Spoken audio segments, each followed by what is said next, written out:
મુંબઈના દરિયાકાંઠે 3 શંકાસ્પદ તેલ ટેન્કર જપ્ત. ઈરાને કહ્યું, જહાજો સાથે અમારો કોઈ સંબંધ નથી. અમેરિકાના પ્રતિબંધિત શિપ સાથે તેમના IMO નંબર મેચ.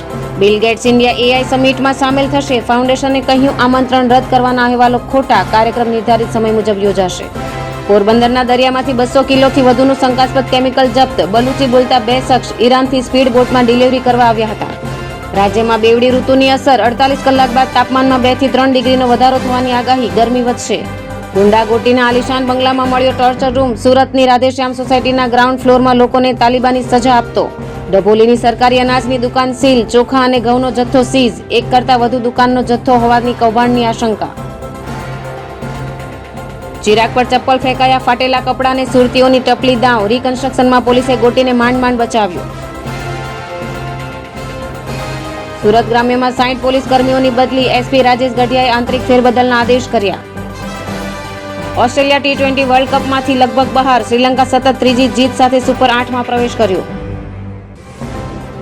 કેમ્બ્રિજ નીચે દબાણ કરતા બેફામ. વાહન ચાલકો સાથે છાશવારે માથાકૂટ છતાંય માર્ગ મકાન વિભાગ મૌન.